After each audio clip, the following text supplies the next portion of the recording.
学谣语，把买这买本注定罪，总定爹妈的罪，街头不别带分法。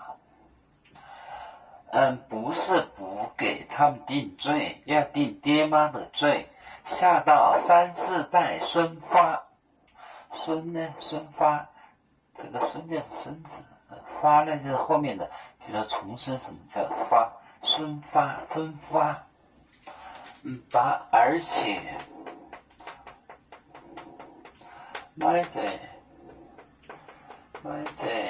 买本不给做顶罪，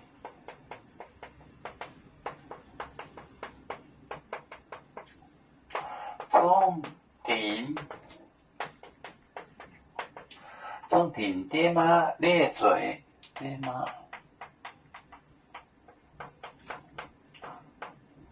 列罪。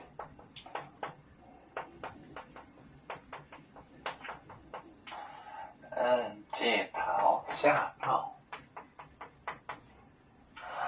不必带3、4代，不就3列4，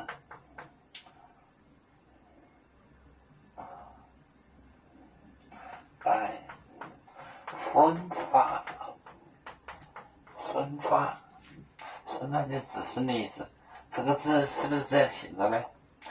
好像我看过一个图片。他们那个古诗那个图片就是这样写的，孙发就是孙发，分发就是孙发，完全正确。以前我没看过的时候，我说这是个发字，这是个发字。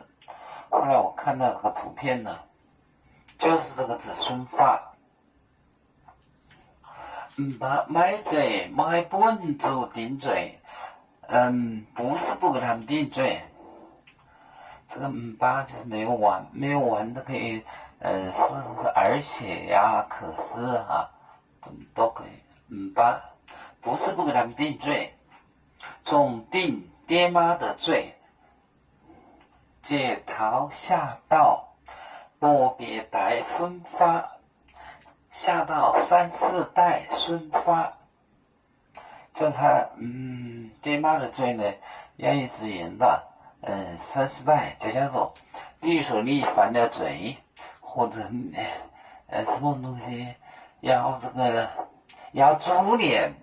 株连3代，就是株连制，就是株连3、4代，就是现在也有这个株连制，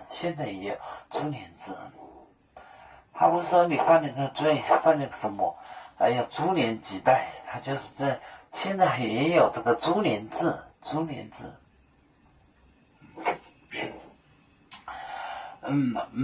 买本就定罪，总定爹妈的罪，街头不别带分发，孙发就是很简单，他们都学不会，他们也没有认真学。